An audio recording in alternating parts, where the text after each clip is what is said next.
Salam saudara. Puji Tuhan. Kembali kita pagi hari ini saudara-saudara berada dalam rumah Tuhan. Dan kembali juga kita akan sama-sama mendengarkan firman Tuhan tentang artinya bertumbuh. Saudara-saudara, berbicara tentang bertumbuh adalah sesuatu yang hidup. Ya, bertumbuh itu harus hidup. Dan untuk itulah kita sebagai orang-orang Kristen, orang-orang yang percaya kepada Tuhan adalah orang-orang yang hidup, yang terus bertumbuh di dalam Tuhan. Puji Tuhan. Nah, saudara-saudara, pagi hari ini kita akan sama-sama membuka Alkitab kita, Injil Lukas pasal yang ke-13. Kita akan bacakan ayatnya yang ke-6 sampai ayat yang ke-9. Lukas pasal 13.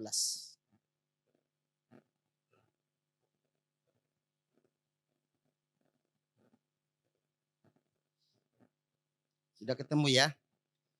Mari kita baca bersama-sama. Injil Lukas pasal yang ke-13 ayat 6, 7, 8, dan 9. 4 ayat pembacaan pada hari ini. Tentang perumpamaan tentang pohon yang tidak berbuah. Pohon yang tidak berbuah. Lalu Yesus mengatakan perumpamaan ini, seorang mempunyai pohon ara yang tumbuh di kebun anggurnya. Dan ia datang untuk mencari buah pohon itu. Tetapi ia tidak menemukannya. Lalu ia berkata kepada mengurus kebun anggur itu, sudah 3 tahun aku datang mencari buah pohon ara ini dan aku tidak menemukannya. Tebanglah pohon ini. Untuk apa ia hidup di taman ini dengan percuma? Jawab orang itu, Tuan, biarkanlah tumbuh tahun ini lagi. Saya ulangi, jawab Tuhan itu, Tuhan biarkanlah dia tumbuh tahun ini lagi. Aku akan mencangkul tanah di sekelilingnya dan memberi pupuk kepadanya. Mungkin tahun depan ia berbuah. Jika tidak, tebanglah dia. Ayat 7 bahagian terakhir, kalimat terakhir. Untuk apa ia hidup di tanah ini dengan percuma? Saudara-saudara yang dikasihi oleh Tuhan, berbicara tentang pertumbuhan di akhir daripada bulan ini, tema sentral kita tentang bertumbuh saudara-saudaraku. Maka pada hari ini kaitannya dengan pohon-pohonan saudara. Pohon-pohonan dan ada kaitannya dengan kita sebagai orang-orang beriman kepada Tuhan. Saudara-saudaraku yang dikasihi oleh Tuhan, setiap orang mendambakan apa yang namanya buah. Dan kalau kita di rumah masing-masing menanam pohon buah, kita ingin mendapatkan hasil daripada buah itu sendiri. Saya percaya kalau saudara menanam buah, saudara tidak akan mungkin pohon buah maksud saya. Tidak akan mungkin saudara tidak mengharapkan buah dari pohon itu sendiri. Semuanya kita mengharapkan. Saya suka pohon-pohonan yang ada di sekeliling gereja ini saudara, itu tanam dengan tangan sendiri. Saya tanam dari biji kecuali yang 3 pot di depan yang besar itu adalah saya diberikan oleh teman saya pendeta dari Lampung dikirim ke Jakarta buat saya. Ada mangga mahatir, ada mangga apa lagi namanya satu dan jambu demuri kalau nggak salah. Dia kirim dari Lampung buat saya untuk saya tanam. Dan pohon itu hasil cangkokan. Yang lainnya saudara-saudaraku itu hasil biji. Saudara-saudara, satu ketika saya tanam keliling ini di dalam dan di luar itu ada 6 pohon saudara. 6 pohon mangga saya tanam di luar dan di dalam. Nah dari 6 pohon ini ada 5 pohon berbuah lebat saudara-saudara. Saudara mungkin ingat pohon yang batangnya mati di sana itu pohonnya sampai buahnya sampai ke bawah. Sampai di lantai saudara buahnya. Di genteng itu jangan bilang lagi. Itu kalau dihitung itu berapa ratus kilo itu pohon itu. Sayang dia mati. Matinya karena kesalahan saya saudara. Saya pingin supaya buah itu lebih banyak lagi buahnya. Saya siram dengan pupuk yang cukup banyak. Pupuk air yang saya buat sendiri saudara. Ya, hasil fermentasi daripada kulit pisang, kulit pisang dan sayur-sayuran lainnya sudah. Ada bawang pisang, saya buat fermentasinya untuk pupuknya. Dan saya taruh terlalu banyak sudah. Dan pohon yang saya taruh itu semua mati semua sudah. Saya nyesal sekali sudah. Itu pohon yang buahnya banyak sekali. Fotonya masih ada sampai sekarang saya simpan. Buah-buah itu musuh saya. Nah, salah satu pohon dari 6 pohon yang saya tanam ini sudah, hanya satu yang tidak berbuah. Sudah lihat di sana, ada satu pohon dulu. Sudah saya tunggu-tunggu kapan dia berbuah. Saya coba elus-elus, cepat berbuah dong. Kalau enggak saya tebang kau. Saudara-saudara, dia enggak berbuah sudah. Dan dalam hati saya kurang ajar juga kau ini. Saya sudah capek siram pakai air got sana, saya siram. Enggak berbuah. Akhirnya saya suruh tukang tebang, ditebang. Karena dia enggak berbuah. Akhirnya ditebang saudara-saudara. Nah, saudara-saudara, kenapa saya kesal dengan pohon itu? Karena dia tidak berbuah, tidak menghasilkan apa-apa. Sementara yang lain itu saudara-saudara. Dari 6 pohon yang saya tanam itu 5 pohon itu buahnya lebat sekali sudah. Kalau pohon yang di sini itu mangga kelapa besar sekali sudah. Cuma sayang sekali asamnya minta ampun. Sebesar kepala orang sudah. Itu besar sekali. Itu 2 kiloan. 2 kilo lebih ya Mi. 1 biji sudah. Sayang mati sudah. Dan saudara-saudara, saya mau katakan begini. Pohon yang berbuah itu sesuatu yang didambakan oleh setiap orang, setiap petani yang menanamnya. Saudara yang dikasih oleh Tuhan, untuk pohon itu bisa berbuah, dia harus dirawat dan dijaga dengan baik. Saya senang tanaman, saya senang orang tanam-tanam. Saya lihat YouTube di orang Thailand, ketika dia menanam orang Thailand, orang Cina, saudara-saudara.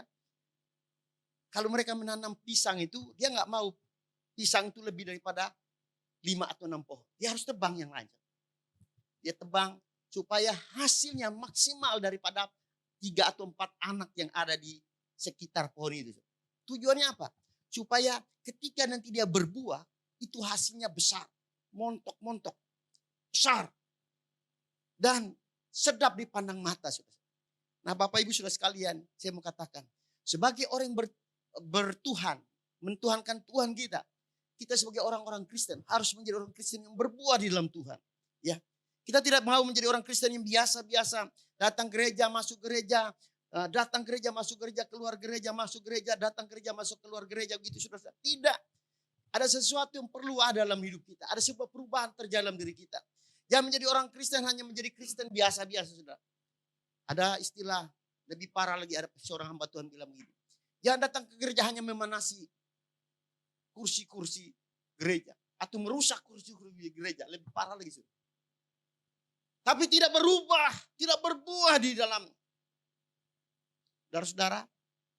Alkitab berkata orang yang tidak berbuah itu. Akan dimuntahkan oleh Tuhan. Akan dibuang dan dicampakkan saudara. Nah saudara-saudara yang kasih oleh Tuhan. Bukankah kita ini orang-orang yang beriman kepada Tuhan.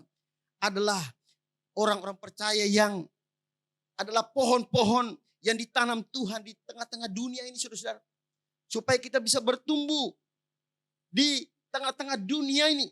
Di mana kita diharapkan oleh Tuhan untuk memberi buah yang lebat dalam hidup ini. Tidak ada kata lain saudara-saudara untuk kita bisa bertumbuh dan berbuah dalam Tuhan. Adalah kita harus hidup dalam pertobatan yang sesungguhnya. Saudara, hal yang pertama yang perlu kita renungkan untuk kita bisa bertumbuh dan berbuah yang lebat saudara-saudaraku adalah kita harus bertobat. Itulah dasarnya bagi kita untuk kita bisa hidup berbuah di dalam Tuhan. Tanpa pertobatan kita tidak akan bisa menerima pengampunan dosa daripada Tuhan saudara. Kisah Rasul pasal yang kedua ayat yang ke-38 berkata. Kisah Rasul pasal yang kedua ayat 38 berkata, jawab Petrus kepada mereka, bertobatlah dan hendaklah kamu masing-masing memberi dirimu dibaptis di dalam nama Tuhan Yesus Kristus untuk pengampunan dosa. Maka kamu akan menerima karunia Roh Kudus. Saudara-saudaraku yang pertama, hidup dalam pertobatan itu ada kaitannya dengan baptisan. Untuk kita bisa bertumbuh, berbuah apalagi saudara-saudaraku, dia harus hidup dalam pertobatan. Dan pertobatan itu kaitannya dengan baptisan di sini. Saudara-saudaraku, Allah rindu daripada kita sekalian untuk kita bisa hidup di dalam sebuah pertobatan. Apapun namanya saudara-saudara, kita harus hidup di dalam pertobatan yang sesungguhnya. Sebab Petrus berkata begini, Lukas berkata begini. Jawab Petrus bilang begini dalam di Kisah Rasul ini. Jawab Petrus kepadanya, pada mereka, bertobatlah dan hendaklah kamu masing-masing. Pribadi, personal, pribadi kita masing-masing. Hendaklah kamu masing-masing. Bukan kelompok, bukan grup, bukan satu kelompok besar saudara-saudaraku. Personal, pribadi di hadapan Tuhan agar kita bertobat saudara-saudara. Hidup yang berbuah itu adalah hidup yang didasari oleh rasa pertobatan yang sesungguhnya dalam diri kita masing-masing. Saudara, Rasul Petrus berkata, bertobatlah dan beri dirimu. Di sini saudara-saudara, memberi diri itu adanya sebuah penyerahan total kepada Tuhan. Memberi dirinya harus ada kerelaan hati kita untuk kita mau memberi. Untuk apa? Untuk menerima baptisan itu sendiri saudara. Supaya kita bisa memperoleh pertobatan dan kita, Alkitab berkata, dan kita akan menerima pengampunan dosa daripada Tuhan terhadap apa yang telah kita lakukan. Dan bukan sampai di situ. Ketika kita menerima pengampunan dosa, karunia yang lain akan Tuhan berikan. Dan buah-buah itu akan nyata dalam hidup kita. Saudara, ketika kita hidup di dalam pertobatan dengan Tuhan, maka buah-buah yang lain akan menyusul, ya, akan menghampiri kita, akan datang kepada kita. Dalam Injil Lukas pasal yang ketiga ayat yang ke-8 berkata, dikatakan begini, Injil Lukas pasal yang ketiga ayat 8, dan hasilkanlah buah-buah yang sesuai dengan pertobatan. Dan janganlah berpikir dalam hatimu bahwa Abraham adalah bapa kami. Karena aku berkata kepadamu, Allah dapat menjadikan anak-anak bagi Abraham dari batu ini. Saudara-saudara yang kasih oleh Tuhan, Allah dapat menjadikan dari batu-batu ini menjadi orang-orang yang mau menyembah kepada Allah. Kalau kita orang Kristen yang tidak lagi mau berubah dalam hidup ini, saudara-saudaraku, Allah bisa memakai hal yang lain untuk menjadikan sesuatu yang memuliakan Tuhan. Saudara, biarlah hidup kita ini menjadi hidup yang mau berubah dalam hidup ini. Hidup yang mau berbuah. Jangan sampai kita dipermalukan oleh Tuhan hanya karena kita tidak mau berubah dalam hidup ini. Jangan kita dipermalukan oleh Allah oleh karena kita tidak mau berubah dalam sikap kita kepada Tuhan kita. Dan Alkitab berkata, kalau kamu tidak mau berubah, aku bisa melakukannya. Batu-batu ini menjadi penyembah-penyembah. Masa kita kalah dengan batu, saudara? Kita yang diberi nafas oleh Tuhan. Kita yang diberi hidup oleh Tuhan. Diberikan kehidupan yang sempurna oleh Tuhan. Masa kita tidak mau menyembah Tuhan?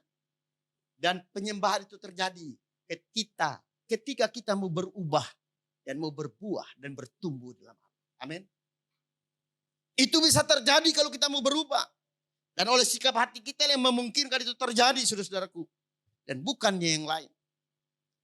Kalau saudara tidak mau berubah, saudara, bukan kesalahan pada Tuhan, tapi pada kita, saudara. Yang mengambil ya kesempatan itu kita mau berubah dalam hidup ini. Orang yang mau bertumbuh dalam Tuhan tidak perlu diperintah oleh orang lain, tidak perlu didorong-dorong oleh orang lain, kita tidak perlu disuruh-suruh oleh orang lain, tetapi ada kemauan, kerinduan sendiri.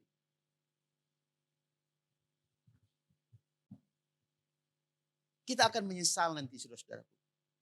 Ketika nanti Tuhan panggil kita ketika Tuhan panggil kita kembali ke menghadap Tuhan. Kita tidak dapat apa-apa dari Tuhan. Kita tidak akan mendapatkan sesuatu daripada Tuhan. Allah rindu dan mau daripada kita. Ada sebuah perubahan terjadi. Saudara-saudara, itu bisa terjadi kalau Roh Kudus karena Roh Kudus menghasilkan hidup yang berbuah dalam hidup kita. Hanya Roh Kudus yang bisa menghasilkan buah yang hidup dalam hidup kita masing-masing.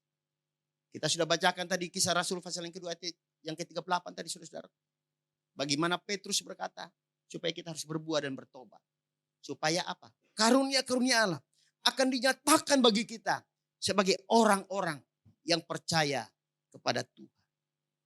Saudara-saudariku yang dikasihi oleh Tuhan, mari kita mau berlomba-lomba untuk kita berbuah.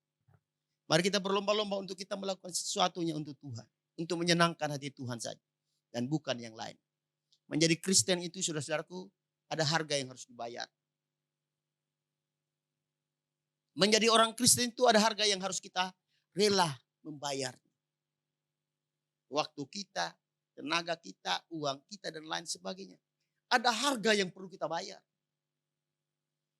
Oleh sebab itu saudara-saudaraku, mari supaya kalau engkau ingin berbuah dalam hidup ini, membuka hati, mempersilahkan Tuhan, mengundang Tuhan untuk masuk dalam hidup kita. Yang kedua, saat saudara dan saya hidup ini,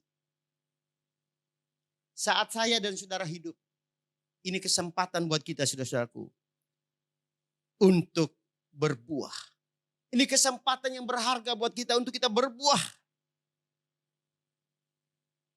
Ayat 7 berkata begini saudara-saudara. Lalu ia berkata kepada pengurus kebun anggur itu, sudah 3 tahun aku datang mencari buah pohon ara ini. Dan aku tidak menemukannya. Tetapi, menemukannya. Maaf, bukan tetapi. Tebanglah pohon ini. Untuk apa ia hidup di tanah ini dengan percuma. Saudara, mari kita mengimplementasikan dalam diri kita masing-masing. Mari kita kaitkan dengan diri kita, saudara-saudara. Kalau kita hidup di dunia ini, katakanlah hidup saudara 70 tahun. Katakanlah hidup kita 80 tahun. Katakanlah hidup saudara 90 tahun. Lalu dalam jenjang waktu ini saudara, rentan waktu yang kita hadapi ini, yang telah kita lewati 60, 70, 80 tahun, bahkan mungkin 90 tahun ini. Apa yang kita berbuat saudara? Apa yang sudah perbuat untuk Tuhan dalam rentan waktu yang Allah telah berikan kepada kita ini? Berapa persen waktu yang kita berikan untuk Tuhan? Berapa hari kita berikan untuk Tuhan? Saudara, selagi kita punya kesempatan hidup Tuhan berikan, mari kita cari Tuhan saudara. Tadi saya nonton YouTube tadi pagi, Ibu Pendeta Ivon Sinyal, sarjana hukum, mantan ibu notaris, dia pergi ke Jawa Tengah, saudara. Sementara dia lewatin jalan itu, saudara, di sebelah kiri jalan itu lautan, dekat dengan lautan, tapi itu sudah jadi air sudah banjir sudah menggenangi itu jalan. Saudara. Sejauh mata memandang itu air hujan yang deras. Nah, mereka pergi melayani di sana di Jawa Tengah dekat Nusa Kembangan apa itu namanya? Nusa Kembangan, dekat Nusa Kembangan. Rumahnya artis itu siapa? Nah, Purwokerto. Maaf, otak ini loadingnya lama banget. Purwokerto sudah. Dia melayani di sana. Dan di gereja itu saudara-saudaraku, itu airnya selutut sudah. Tapi tahukah saudara, itu orang tuh berjubel-jubel datang ke ibadah. Di tengah-tengah air yang banyak. Bapak Niko mendoakan. Saudara, itu orang haus akan Tuhan. Hausnya minta ampun. Kita air kering aja malas ke gereja. Ada saja alasan. Nanti kalau Tuhan bilang begini, sudah saatnya kau dipanggil pulang ya. Apa jawab saudara? Kita bermain-main dengan waktu kita. Waktu kita terbatas. Ketika kemarin kami pergi ke Bandung, saudara-saudaraku, ada 3 kejadian yang pertama kita pergi, kejadian tabrakan beruntun. 3 mobil ringsek. Dan saya tahu itu pasti paling tidak patah tulang itu, patah kaki itu. Minimal patah kaki, tapi mungkin kemungkinan mati sudah. Karena adu kepala, tanduk, adu apa namanya? Adu kepala ya. Ringsek sudah. Baliknya saudara-saudaraku lebih parah lagi. Itu mobil itu apa namanya? Numpuk. Malamnya sudah. Dan itu saya yakin itu tidak selamat. Saya mau katakan begini, saudara. Kehidupan kita ini, kita nggak tahu sebuah misteri, saudara. Kalau Tuhan kasih kita kesempatan, saudara, mari kita lakukan itu untuk Tuhan. Kita nggak tahu hidup kita. Nggak tahu saat kita dipanggil oleh Tuhan. Nggak ada tanda-tanda, nggak ada sinyalnya, saudara. Nggak ada lampu merahnya. Persiapan atau kita harus sudah siap. Kalau kita dipanggil, enggak. Sewaktu-waktu bisa dipanggil. Dan kalau sewaktu-waktu kita dipanggil, lalu waktu kita yang sepotong itu yang hanya rentan waktu itu pendek itu, kita sia-siakan, saudara-saudara. Mari kita mempergunakan waktu kita.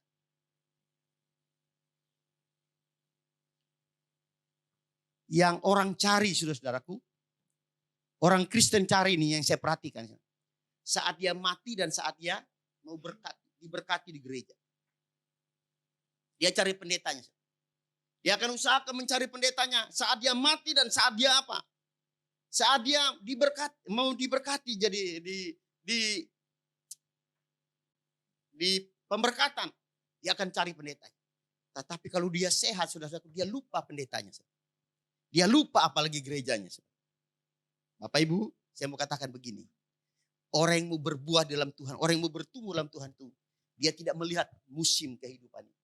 Dia akan memakai setiap musim kehidupan itu, dia mencari Tuhannya dengan sungguh-sungguh. Karena kita tidak tahu kapan kita dipanggil oleh Tuhan. Saat kapan kita dipanggil oleh Tuhan, saat kapan kita di finalnya oleh Tuhan. Ya, game overnya kapan kita dipanggil oleh Tuhan, kita nggak tahu. Game over itu bisa terjadi sewaktu-waktu, sudah. Seperti yang saya katakan tadi. Orang yang pergi ke Bandung, pulang dari Bandung, itu mati konyol. Dia kan mau pergi ke sana untuk mungkin dia berlibur, atau dia mungkin menemui keluarganya. Tapi kok di tengah perjalanan terjadi musibah. Tentunya semua orang tidak mau demikian, saudara. Tetapi itulah yang terjadi dalam kehidupan manusia. Tidak ada satupun manusia yang tahu dan mampu meramalkan masa depan hidupnya. Sebab itu mari kita mempergunakan kesempatan kita ini. Selagi kita kuat sehat, mari kita memuliakan Tuhan. Mari kita mencari Tuhan. Orang yang mencari Tuhan adalah orang yang mau bertumbuh dalam Tuhan dengan sungguh-sungguh. Saudaraku yang dikasih oleh Tuhan, kesempatan ini adalah kesempatan terbaik buat kita untuk mencari Tuhan. Saudara, Alkitab berkata kalau dia tidak berbuah kata Allah, buat apa dia hidup percuma di dalam dunia ini? Tebang saja dah. Nah, saudara-saudara, jangan sampai kata tebang ini datang menghantui kita. Karena kita tidak bisa berbuat apa-apa, kita tidak ada perubahan dalam hidup kita menjadi orang Kristen yang biasa-biasa. Tidak ada perubahan yang terjadi dalam dirinya. Dari dulu sekarang sampai selama-lama seperti Tuhan katakan. Dari dulu sekarang sampai selamanya tidak pernah berubah. Karena Yesus tidak pernah berubah. Jangan kita katakan seperti itu, sudah. Tapi biarlah kita mau berubah setiap waktu, setiap saat dalam hidup kita. Orang yang mau bertumbuh itu adalah orang yang mau hidupnya dekat dengan Tuhan. Cucu saya sudah mau 5 kilo, sudah. Sudah 1 bulan, berapa hari? Sudah 5 kilo pertumbuhannya. Mama papanya bawa ke dokter, timbang terus. Perkembangannya bagaimana? Ya. Dia bertumbuh atau tidak? Tambah panjang, tambah pendek? Tambah berat atau tambah ringan? Itu dites semua, sudah. Diukur semua. Saya mau tanya rohani kita gimana? Yang tes siapa?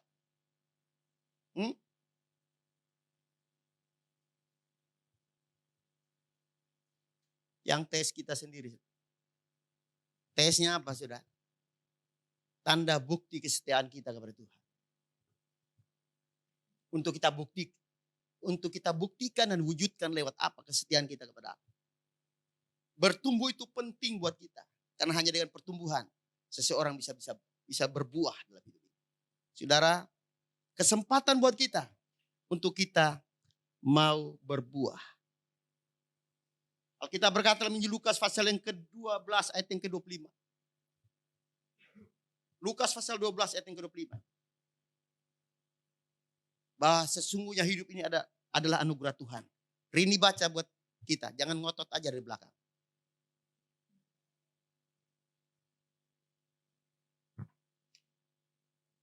Lukas 12 ayat 25.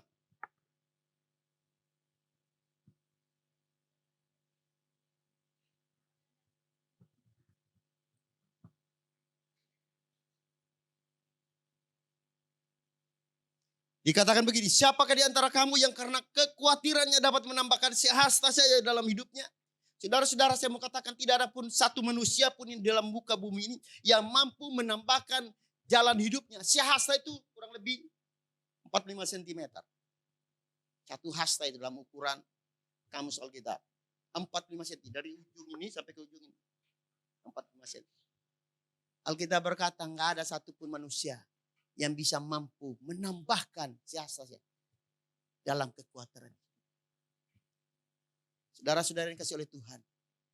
Mari kita hari ini kalau kita tahu dan kita sadar betul bahwa apa yang Tuhan ingin lakukan dalam hidup kita, mari kita lakukan dengan sungguh-sungguh hati, saudara-saudara. Melakukannya untuk Tuhan dan bukan untuk manusia.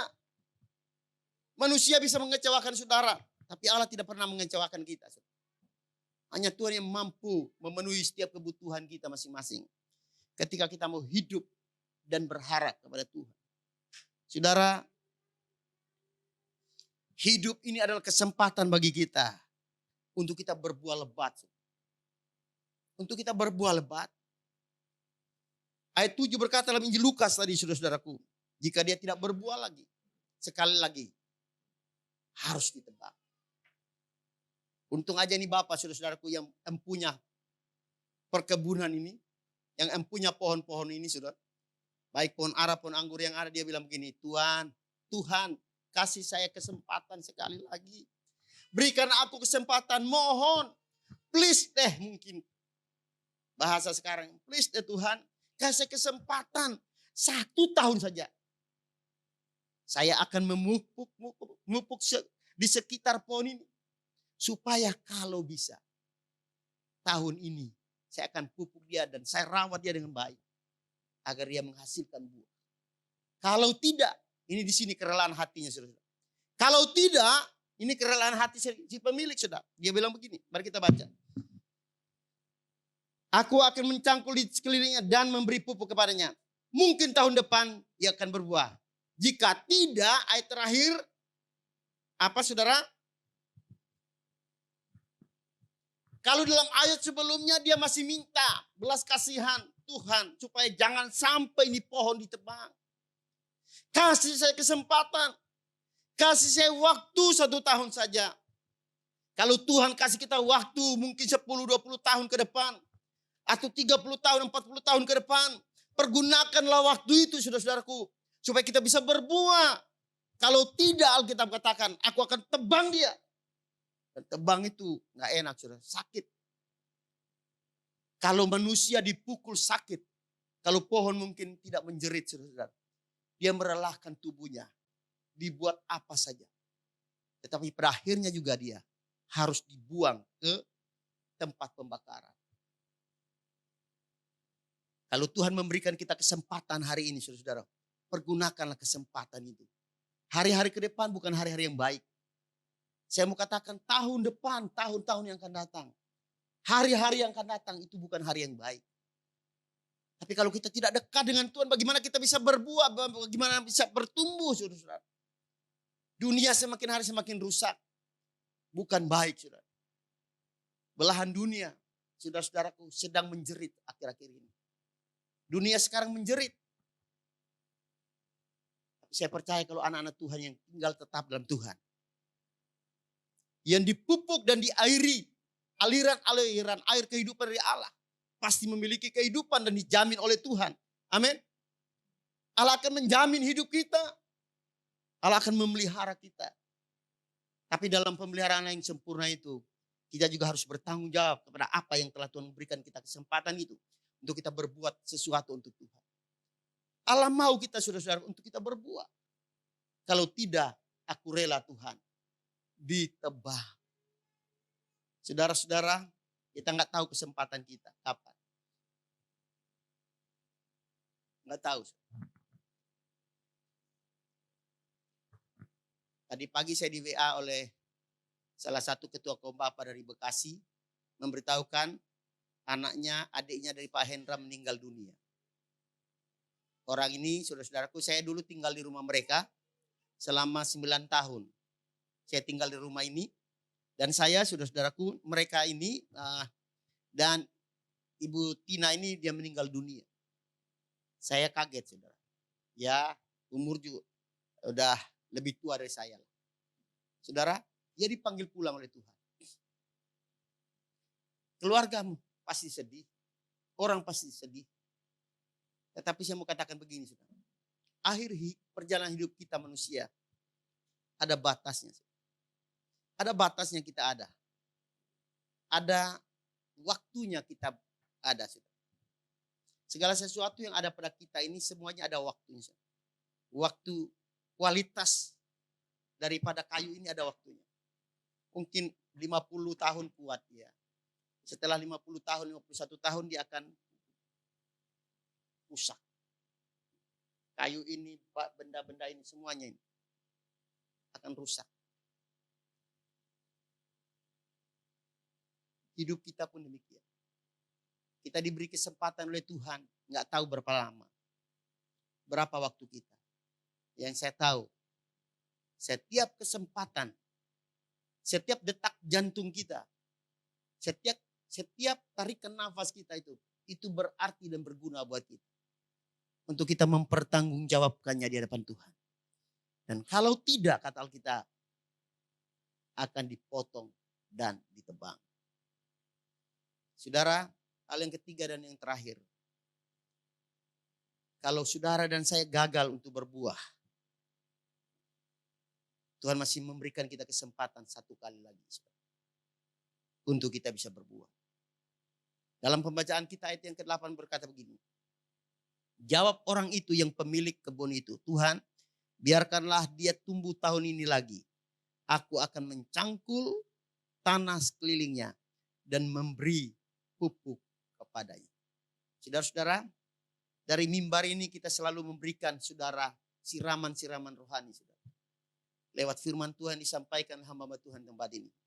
Saya nggak tahu apakah daya tangkap kita, daya serap kita daripada firman Tuhan itu masuk atau enggak, atau lari ke tempat yang lain.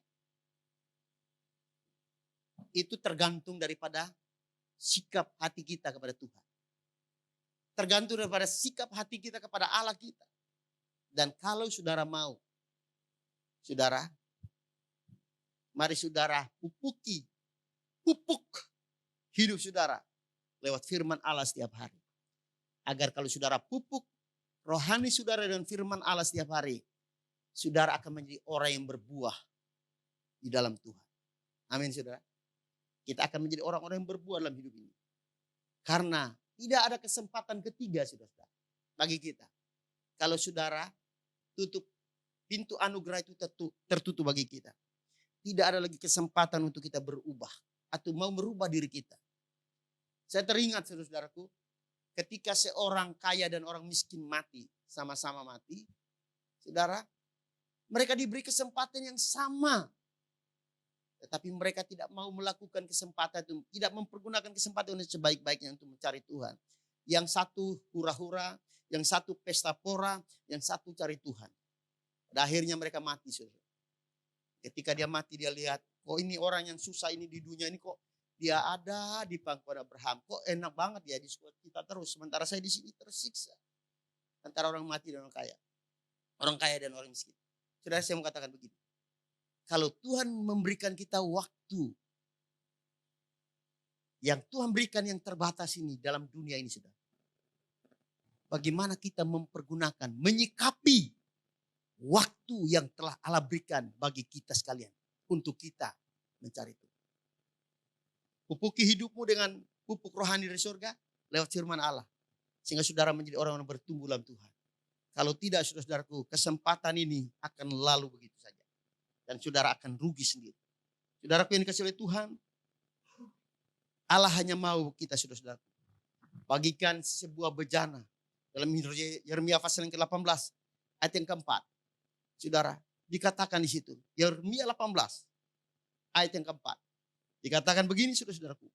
Apabila bejana yang dibuatnya itu dari tanah liat, di tangan itu rusak, maka tukang periuk itu dikatakan mengerjakannya kembali menjadi bejana yang lain menurut apa yang baik pada pemandangan.